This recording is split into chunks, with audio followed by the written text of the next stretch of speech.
que vous voulez absolument m'en parler tous les deux. Avant ça, on va juste aller voir Patrick Chamboredon, président de l'Ordre national des infirmiers. Bonsoir, monsieur Chamboredon.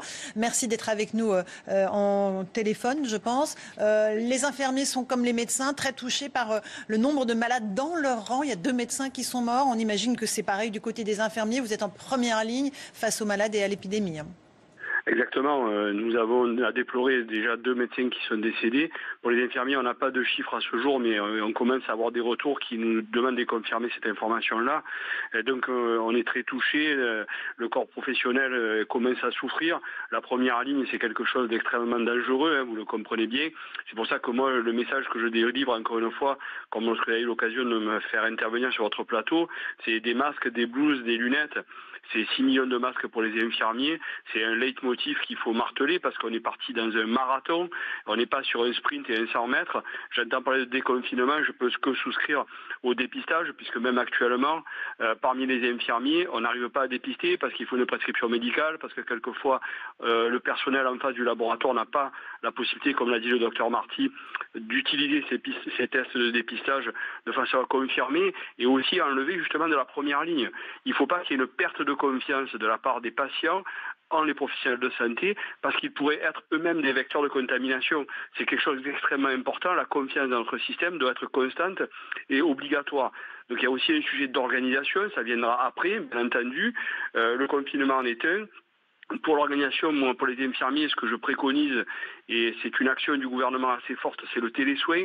Ça nous permet de prendre en charge sans être en contact direct. C'est quelque chose d'essentiel pour les infirmiers qu'on va essayer de tenter de développer. Mais effectivement, les protections, toujours les protections, pour vraiment mettre les professionnels en sécurité.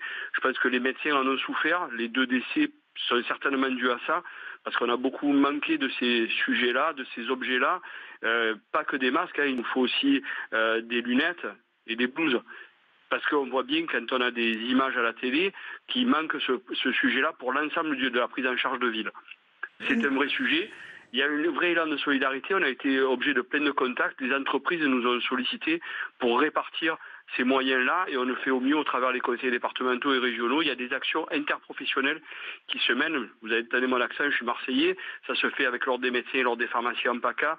Là, je viens d'avoir la région Grand Est où on a de plus en plus d'élan de solidarité, au même titre que ce qui se passe le soir aux 20h aux fenêtres où tous les gens applaudissent.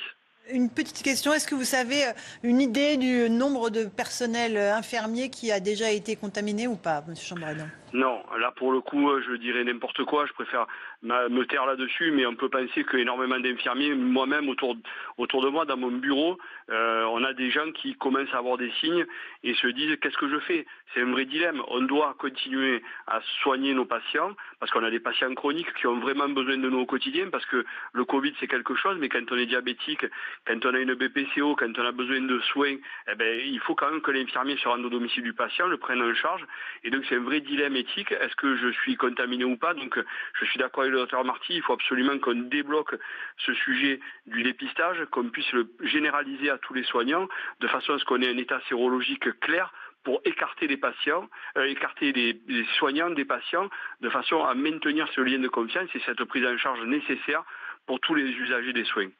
Beaucoup Patrick Chamboredon d'avoir pris le temps de nous parler sur CNews, évidemment, avec les infirmiers qui sont comme les médecins en première ligne. J'aimerais qu'on revienne avec vous deux sur le fameux traitement à la